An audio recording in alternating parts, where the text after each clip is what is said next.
Bien, hoy día vamos a estudiar, vamos a partir más bien una serie que tiene que ver con relaciones familiares, con la familia, con sanidad en esa área.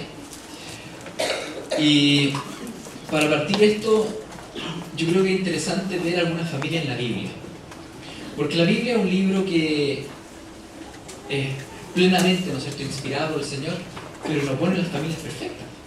Vemos que en la Biblia las familias en realidad tenían la misma cantidad de problemas o más que nosotros. Dios le había prometido a Abraham un hijo. Tenía 75 años cuando le prometió un hijo. Tuvo que esperar bastante, ¿se acuerdan? Dentro de eso se apuró, le ayudó al Señor. Nació Ismael. Después, cuando tenía 100 años, después de unos 25 años, nació Isaac, el hijo de la promesa. Hubo ahí una serie de problemas familiares, que lo pueden leer en Génesis. Vamos a Génesis 25. Después de eso, Isaac se casó con Rebeca y sucede que también no podían tener hijos ellos. Isaac tenía 40 años cuando se casaron. También empezó a orar, Señor, por descendencia. Y resulta que no pudieron tener antes que cumplió 60, o sea, también esperaron como 20 años, imagínense, igual que su papá. Pero cuando nacieron estas personas, cuando nacieron los mellizos, Esaú y Jacob, pasó algo que lamentablemente pasa en muchas familias, pero que no debiera pasar. Capítulo 25 de Génesis, versículo 19. Si tienen Biblia, abran sus Biblias. Génesis 25, 19. Esta es la historia de Isaac, el hijo que tuvo Abraham. Isaac tenía 40 años cuando se casó con Rebeca, que era hija de Betuel y hermana de Labán. Betuel y Labán eran arameos en Padán Aram. Isaac oró al Señor en favor de su esposa, porque era estéril. El Señor oyó su oración y ella quedó embarazada. Pero como los niños luchaban dentro de su seno, ella se preguntó: si esto va a seguir así, ¿para qué sigo viviendo? Entonces fue a consultar al Señor y él le contestó: 2 naciones hay en tu seno, 2 pueblos se dividen desde tus entrañas, uno será más fuerte que el otro y el mayor servirá al menor. Cuando le llegó el momento de dar a luz, resultó que en su seno habían mellizos. El primero en nacer era pelirrojo, tenía todo el cuerpo cubierto de vello. A este lo llamaron Esaú. Luego nació su hermano, agarrado con una mano del talón de Esaú. A este lo llamaron Jacob. Cuando nacieron los mellizos, Isaac tenía 60 años. Los niños crecieron. Esaú era un hombre de campo y se convirtió en un excelente cazador, mientras que Jacob era un hombre tranquilo que prefería quedarse en el campamento. Isaac quería más a Esaú porque le gustaba comer lo que él le cazaba, pero Rebeca quería más a Jacob. Este último versículo quiero que lo volvamos a analizar. Dice: los muchachos fueron creciendo y Esaú se convirtió en un hábil cazador. Él era un hombre de campo, pero Jacob tenía un temperamento tranquilo y prefería quedarse en casa. Isaac amaba a Esaú porque le gustaba comer los animales que cazaba, pero Rebeca amaba a Jacob. Preferitismo en la familia, ¿no es cierto? Se abanderizaron, pero se provocaron coaliciones familiares, padre-hijo, madre-hijo, cada uno con lo que más se sentía a gusto. Parece que a Isaac le gustaba comer, que prefirió un hijo por la comida. A Rebeca le gustaba que Jacob fuera su acompañante, que estuviera con él, que fuera más tranquilo. Coaliciones familiares que hicieron mucho daño. En esa época el primogénito recibía la bendición, la primogenitura, recibía la bendición del padre, la herencia, después la mayor parte, y Esaú había nacido primero. Él debía recibir la bendición. Ustedes conocerán la historia, cómo Jacob logró engañar de alguna forma a Esaú, primero con el plato de lenteja. Después el papá Isaac le dijo a Esaú: ya es tiempo que yo parta a esta tierra, así que te voy a bendecir. Anda a cazarme una última comidita, algo bueno, y te voy a dar la bendición. ¿Qué pasó ahí?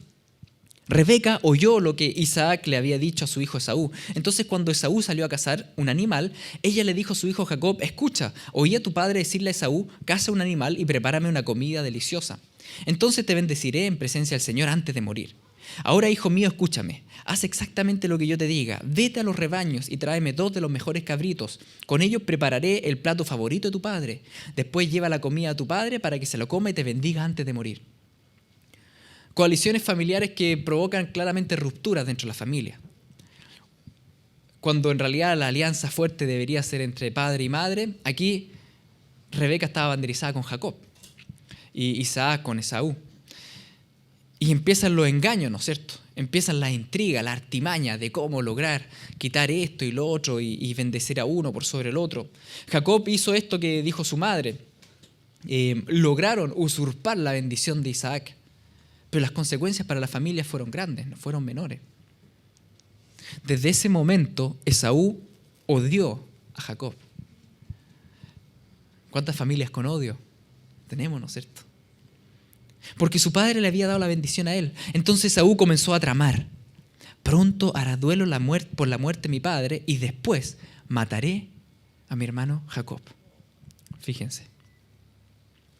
Entonces Rebeca se enteró de los planes de Esaú y llamó a Jacob, nuevamente Rebeca, y le dijo: escucha Esaú, Esaú se consuela haciendo planes para matarte. Así que, hijo mío, presta mucha atención, prepárate y huye a casa de mi hermano Labán en Harán. La telenovela sigue, porque la familia destruida por preferitismo, por coaliciones que son negativas. Y Jacob enfrenta ahora este peligro, que su hermano, su mellizo, el hermano que tiene la misma edad, que han compartido toda la vida juntos, que han jugado juntos toda la vida, por mucho que sean distintos, son hermanos. Ahora lo odia y lo quiere matar. Jacob tiene que arrancar y no va a volver a ver a su familia por los siguientes 20 años. Ni Isaac, ni Esaú, ni Rebeca. Desapareció 20 años del mapa. ¿Cuántos de nosotros tenemos familiares así? Desaparecieron. Peleas, odios. Un tema que provocó mucho daño en los dos hijos, el preferitismo. Y uno podría pensar, lamentable en realidad lo que ocurrió, pero más lamentable es ver que esto mismo se traspasó a la generación que seguía. Porque Jacob tuvo 12 hijos, de 4 esposas distintas. Este es el relato de Jacob y su familia. Cuando José tenía 17 años de edad, a menudo cuidaba los rebaños de su padre. Trabajaba para sus medios hermanos, los hijos de Bilha y Silpa, 2 de las esposas de su padre. Así que le contaba a su padre acerca de las fechorías que hacían sus hermanos. Jacob amaba a José más que a sus otros hijos, porque le había nacido en su vejez. Por eso, un día Jacob mandó a hacer un regalo especial para José, una hermosa túnica. Pero, por el contrario, sus hermanos lo odiaban, porque su padre lo amaba más que a ellos. No dirigían ni una sola palabra amable hacia José. Miren qué triste. Jacob, que sufrió una gran herida y un gran rechazo de parte de su padre, y que tal vez, la Biblia no lo especifica, pero tal vez mucho tiempo puede haber odiado a su papá por preferir a Esaú. Esaú es más importante y a mí que no me toma en cuenta. Y él mismo ahora replicando lo mismo. Y teniendo en preferitismo a José. Y sometiendo a su hijo a los mismos estresores. Y sabemos qué herida provocó esto y sabemos lo que provocó en la familia. Los hermanos finalmente venden como esclavo a José. Y eso va a traer una división familiar profunda y una mala conciencia a los hermanos que después por los siguientes años no van a querer ni mirarle la cara al padre. Y José no los volvería a ver por los siguientes 20 años. Se repite la historia. Obviamente, estas historias, lo principal es que el Señor se glorifica en todas ellas. Pero eso no quita de que el ser humano está caído y está herido y tiene problemas familiares complejos y que generación tras generación vamos repitiendo patrones. Son temas complejos los temas de la familia. Los favoritismos, las peleas, los conflictos, la falta de afecto. Todo va generando un surco profundo en la vida de cada uno de nosotros, de cada uno de nuestros hijos, de cada uno de los que nos precedieron.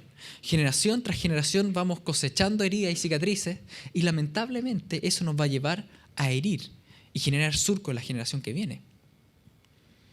Todos venimos de familias, unas más sanitas que otras. Algunos tienen el privilegio de que es bastante sano, pero ninguna familia es perfecta. No existe eso.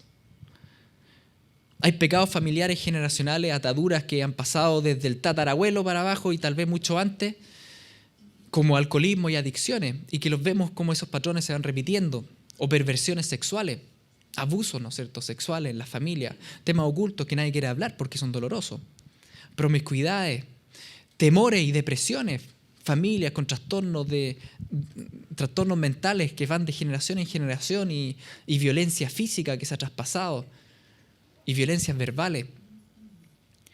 Y la verdad es que en este tema muchos dicen que es importante pedirle perdón a Dios por los pecados familiares y cortar maldiciones familiares. Yo creo que sí. Siempre es bueno orar de más que de menos. Si ustedes no han pedido perdón al Señor por sus familias y no han cortado maldiciones familiares, háganlo. Yo creo que es bueno. Pero ¿saben qué? No basta. No basta. Y eso es importante entenderlo. Es bueno pedirle perdón al Señor, es bueno recurrir a Él en esto y cortar maldiciones que puedan estar, sí, es bueno, pero no basta porque hay patrones relacionales que tenemos que romper. Y la única forma de romperlos es poniendo en práctica los principios del reino de los cielos. Poniendo en práctica los principios del reino de los cielos.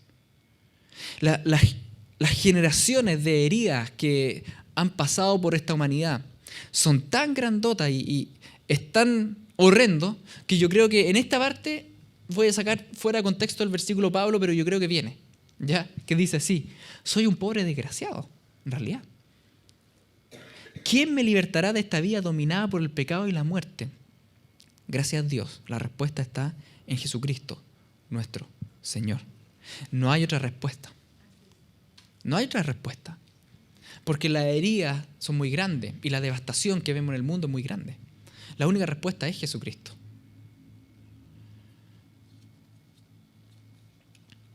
Entonces hay patrones relacionales que tenemos que cambiar.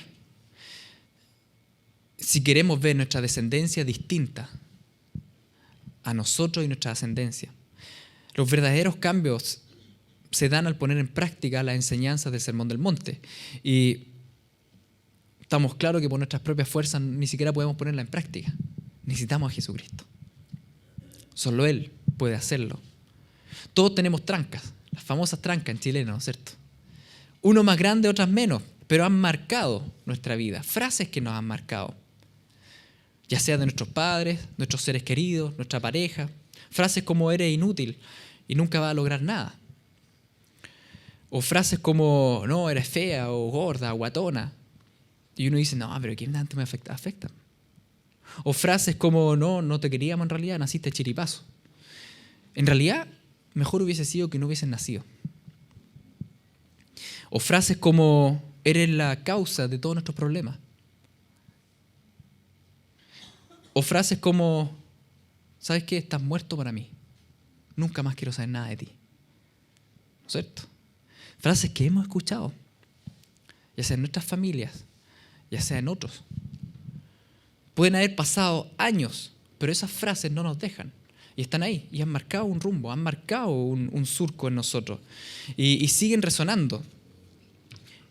Y sin quererlo, tomamos decisiones en pos de esas heridas. O tal vez no han sido palabras, sino que actitudes de nuestros padres o seres queridos. Manipulaciones para siempre hacernos sentir a nosotros los culpables. Entonces pasamos toda la vida culpables. Por manipulaciones. O tal vez por justamente lo que estuvimos viendo, preferitismo o injusticia en la familia. Donde en realidad son heridos tanto el que ha sido preferido como el que ha sido el no preferido. Hace daño para ambos lados. O tal vez las actitudes que hemos visto en las familias son de egoísmo, donde tal vez nos dicen, te quiero, pero en realidad en la práctica hemos estado siempre en el último lugar de la lista de prioridades. Por mucho que nos dijera nuestra mamá o nuestro papá, te quiero. Cosas que van afectando, que están ahí. O tal vez indiferencia en el trato. Como si les diera lo mismo nuestra existencia. Indiferencia. No hay palabra hiriente, pero hay indiferencia, hay carencia afectiva. En el trato en realidad te dicen, no me importas.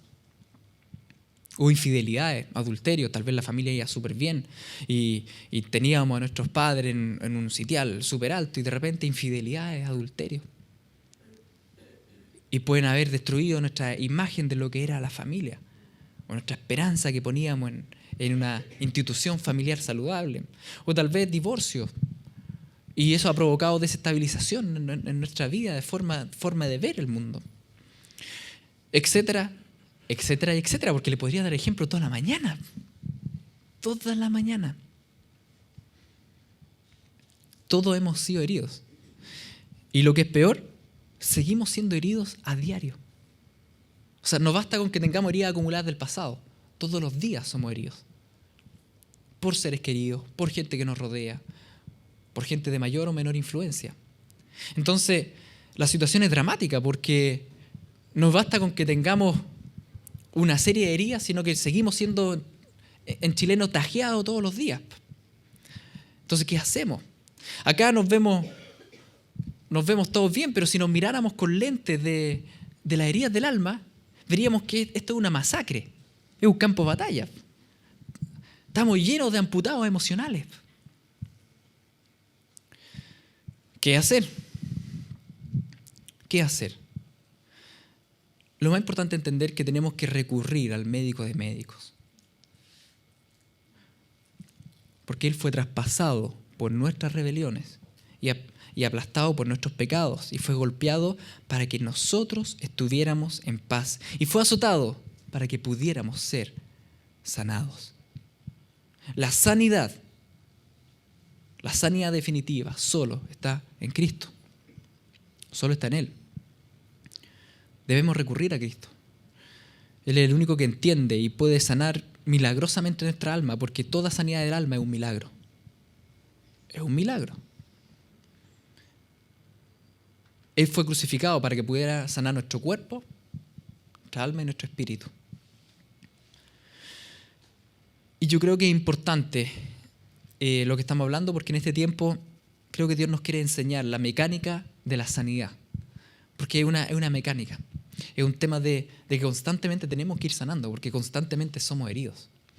Y en este sentido, lo que vamos a estar conversando estos domingos tiene que ver principalmente con estos dos puntos. Para cambiar la historia de nuestra familia, tenemos que primero aprender a cómo sanar y segundo a cómo no herir. Si no sanamos, vamos a estar hiriendo de todas maneras. Así que primero hay que sanar, sí o sí.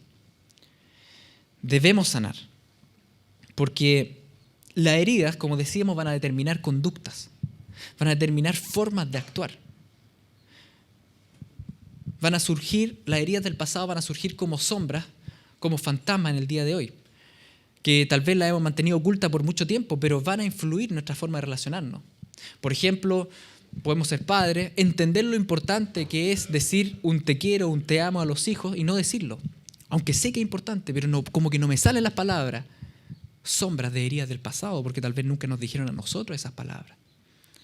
Entonces las heridas del pasado van a determinar conducta hoy en día. Y que por mucho que uno quiera hacer otra cosa, de alguna forma uno vuelve a caer en el mismo surco. O tal vez sufrimos violencia física en la familia. Entonces, ¿qué pasa? Lanzamos la herida para el pasado y seguimos trabajando y avanzando. Y generalmente una herida no sanada va a generar dos cosas. O vamos a replicar la violencia en nuestras casas, o vamos a hacer una contrarrespuesta y no vamos a decirle nunca nada más a los hijos. Ambas cosas dañinas. Tanto una violencia replicada como una ausencia en cuanto a la disciplina. Heridas no sanadas, y las heridas no sanadas van a generar decisiones y van a generar conducta. Entonces, es bueno orar y cortar maldiciones familiares y pedir perdón, es bueno, pero no basta. No basta. Tenemos que trabajar mucho más al respecto. Porque la carencia afectiva se llena con afecto. Y la falta de amor se llena con amor. Entonces, debemos tomar medidas para que esta historia, que tal vez nuestra familia ha llevado cargando por años, termine con nosotros. Termine en mí. Y sea distinto de ahora en adelante. ¿Cuál es el problema en el tema de sanar? Partiendo por ahí hoy día. El problema en el tema de sanar es que generalmente las heridas ya llevan tanto tiempo, son tan profundas y tan dolorosas que tendemos a escapar de ellas. tendemos a evadirlas porque no sabemos qué hacer con esas heridas, porque duelen mucho. Entonces, en vez de recordar esas cosas, a lo mejor, chao, las olvidamos. Hasta el cerebro a veces las borra nomás y listo. Nunca pasó. Pero sí pasaron y no van a desaparecer mágicamente. Se tiene la mala creencia que el tiempo va a sanar las heridas, pero el tiempo no sana las heridas. Se los puedo asegurar, como médico. Porque cuando uno tiene una herida, las heridas no sanan solas, sobre todo cuando son de profundidad considerable. Las heridas deben enfrentar una curación. Duele limpiarlas, va a doler desinfectarlas, va a doler el proceso de curación. Y lo que más nos carga va a ser un proceso. No va a ser corto, va a ser largo probablemente, depende de la profundidad de la herida. Entonces no nos gusta enfrentar la curación. Pero ¿qué pasa con una herida como esta que no la enfrentamos a una curación? ¿Qué va a pasar? Se va a infectar. Las heridas emocionales no tratadas se infectan. Y es tan triste conversar con una abuelita de 80 años y tocarle el tema al padre y que se ponga a llorar porque la golpeaba. 80 años atrás. Una herida infectada que ha determinado conducta en toda su vida. Entonces, el tiempo nos sana las heridas. Las heridas hay que primero reconocerlas. Y este punto es muy importante. El reconocer que estamos heridos. Por ahí parte la sanidad. Porque si seguimos evadiendo el problema, si seguimos ocultando el problema debajo de la alfombra, no, es que nunca se supo. Va a doler. En algún momento va a reventar. Puede estar debajo de la alfombra, pero en algún momento va a salir la pus. En algún momento va a afectar mi familia y mi descendencia. Entonces las heridas, para sanarlas, primero debemos reconocer que están. Eso es lo primero. Algunos lo llaman abrazar la herida. Abrazarla, o sea, entender de que ya no puedo seguir corriendo, ya no puedo seguir arrancando, en algún momento tengo que sanar. Y si no quiero porque me duele mucho, se me va a infectar. ¿Va a doler el proceso de sanidad? Va a doler. ¿Va a demorar? Va a demorar. Porque probablemente si esperamos ya mucho tiempo ya está infectada, entonces vamos a necesitar un tratamiento más largo, más prolongado, con más antibióticos. Pero no podemos seguir esperando y dejar pasar el tiempo pensando que va a sanar solo, porque no es así. El primer paso a la sanidad entonces es reconocer la herida, es detenerse, es mirarla y aceptar que está ahí. Porque si no, no vamos a recurrir al médico de médicos. No vamos a recurrir a él, vamos a huir. Pero no podemos seguir huyendo. Aunque sé que a esta altura de la prédica algunos ya están aterrados y quieren salir corriendo. Pero ¿saben qué? Esto dice el Señor. Pero ahora, oh Jacob, escucha al Señor quien te creó, oh Israel, que te formó. Él dice lo siguiente: no tengas miedo, porque he pagado tu rescate. Te he llamado por tu nombre y eres mío. Cuando pases por aguas profundas, yo estaré contigo. Y cuando pases por ríos de dificultad, no te ahogarás. Y cuando pases por el fuego de la opresión, no te quemarás. Y las llamas no te consumirán. El Señor nos va a acompañar en todo este proceso de sanidad. Y que va a ser un proceso. No va a ser instantáneo. El que inició la obra en nosotros la va a completar. Así que tenemos que ser valientes, tenemos que desenterrar esas cosas enterradas en el pasado. Y desenterrar esa herida infectada, y va a doler porque vamos a tener que quitar la tierra encima y limpiarla, y la primera parte es horrible, pero vamos a sanar. Vamos a sanar. Y este primer paso de reconocer es crucial para sacar las trancas del pasado a la luz y para presentárselas ante el Señor. Debemos conocernos y darnos cuenta que algo está pasando en nosotros y detenernos, dejar de huir. Este primer paso también va a ser crucial para la sanidad en el día a día, porque mientras vayamos sanando las heridas del pasado, cuando seamos heridos otra vez en el día a día, porque estamos en un mundo caído, en vez de seguir enterrando las cosas, vamos a aprender la mecánica de primero reconocer la herida. Oye, este me dolió. Lo que me dijo me dolió. Y en ese momento, cuando aprendemos a ir reconociendo las heridas, se nos hace más fácil el proceso de sanidad. Porque vamos a pasar más rápidamente al punto 2. Y el punto 2 tiene que ver con esto. ¿Qué hacemos con una herida que ya está reconocida? Lo que ya hemos dicho. Tenemos que hacer esto que hizo el salmista. ¿Hasta cuándo tendré que luchar con angustia en mi alma, con tristeza en mi corazón día tras día? ¿Hasta cuándo mi enemigo seguirá dominándome? Vuélvete hacia mí y contéstame, oh Señor, mi Dios. Devuélvele el brillo a mis ojos o moriré. Pero yo confío en tu amor inagotable. Me alegraré porque me has rescatado. Cantaré al Señor porque Él es bueno conmigo. ¿Qué hace el salmista frente a la herida? Recurre al Señor. Una vez reconocida la herida, tenemos que recurrir al Señor. Tal vez hemos recurrido al Señor, pero no le hemos presentado la herida. Le hemos presentado tal vez cosas superficiales, pero cuando llegamos a lo profundo, no, Señor, otro día. No sigamos huyendo. Una vez reconocido esto, el salmista llega al Señor y le dice, Señor, yo te entrego esta herida. Y este paso de entregar es súper importante porque implica una confianza en el Señor. Fíjense, ¿por qué el salmista recurre al Señor? Porque dice, pero yo confío en tu amor inagotable. Por eso el salmista recurre al Señor. Y a veces nosotros no vamos al Señor con nuestra herida porque en realidad no confiamos en Él. Porque nos surge ese pensamiento emocional, ¿no es cierto?, presente del Señor, pero ¿por qué lo permitiste? ¿No es cierto? Pero si tú estuviste ahí. Difícil. Tenemos que conversarlo con Él y presentarle esa herida. No hay otra forma de sanar. Y si están esas dudas y esa lucha interior, presentémosela a Él. En verdad, así como lo hizo el salmista. Porque para sanar tenemos que reconocer que estamos heridos. En segundo lugar, tenemos que entregársela a Él. Esa herida, ese dolor, entregárselo a Él. Ese segundo punto es crucial. Y yo sé que muchas veces estamos colapsados, tan colapsados que no sabemos qué hacer. Pero Jesús dijo, vengan a mí todos los que están cansados y llevan cargas pesadas, y yo les daré descanso.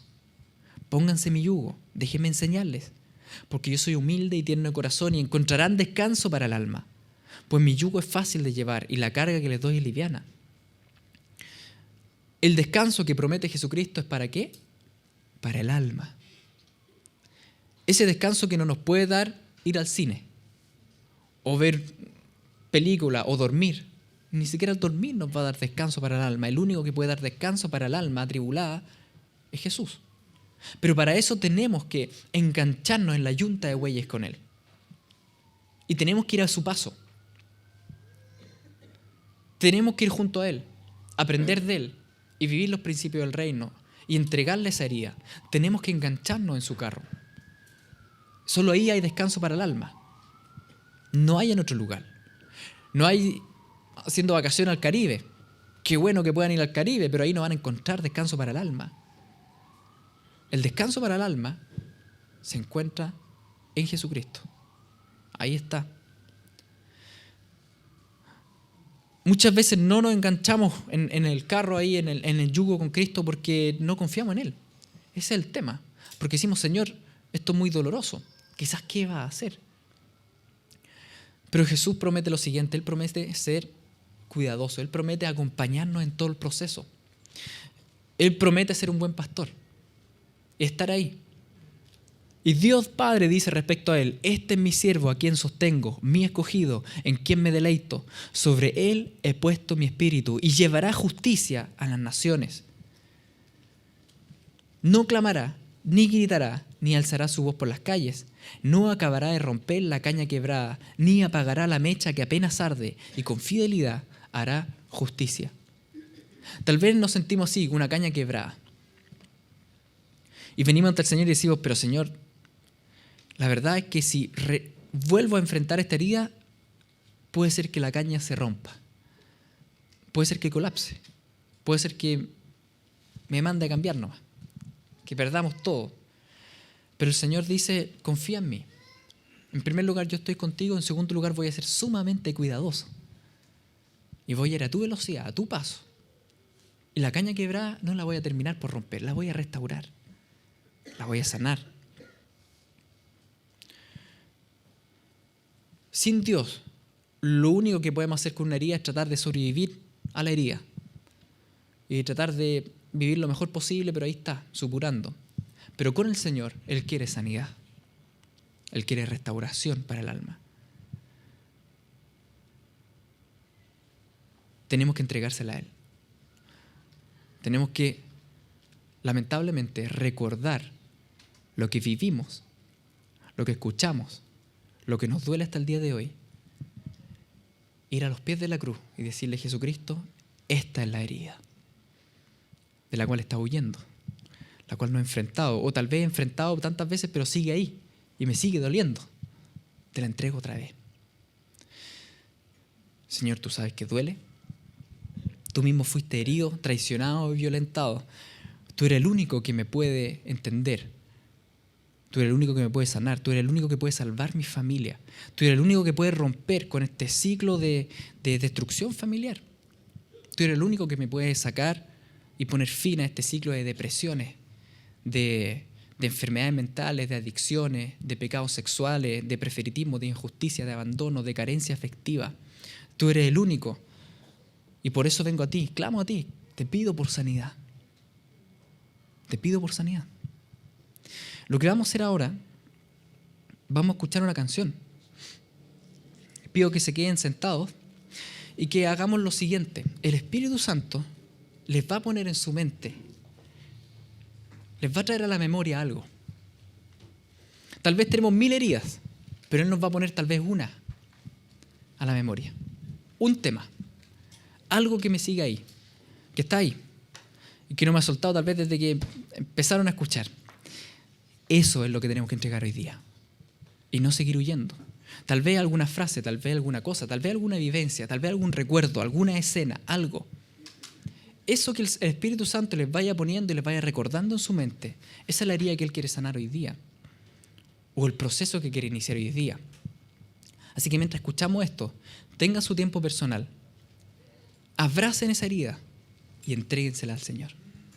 No sigan huyendo. ¿Les parece?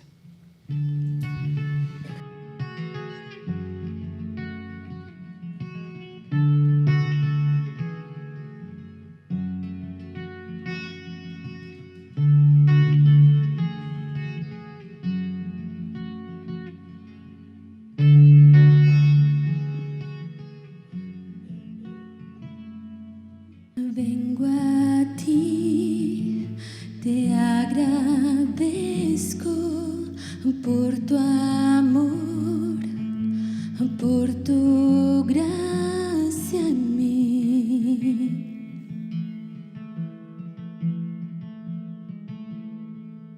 No merecía tal sacrificio en una cruz. Te diste por amor.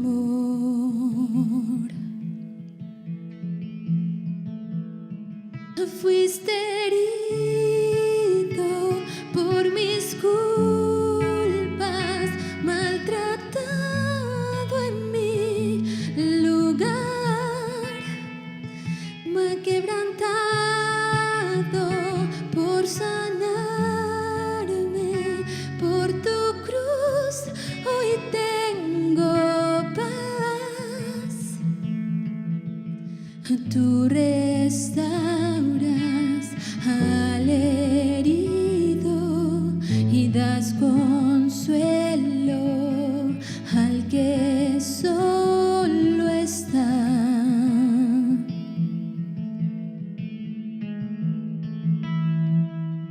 Cuán gloriosa es tu presencia, nada somos si tú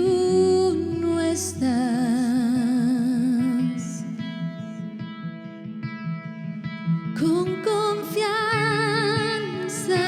me acerco a tu trono, mi Señor. Me sanaste y redimiste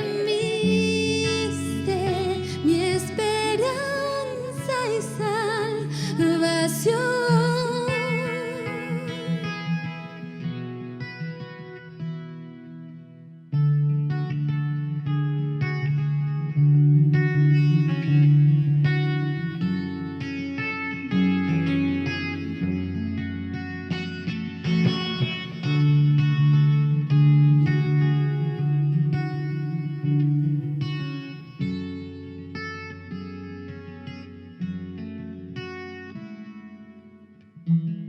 Escuchas al quebrantado, escuchas al quebrantado, escuchas al quebrantado.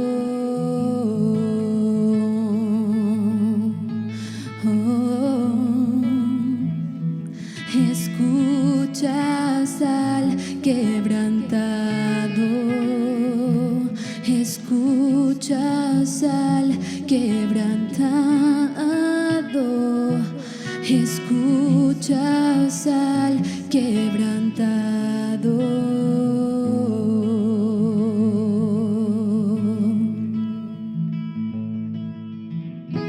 Escuchas al quebrantado, escuchas al quebrantado, escuchas al quebrantado.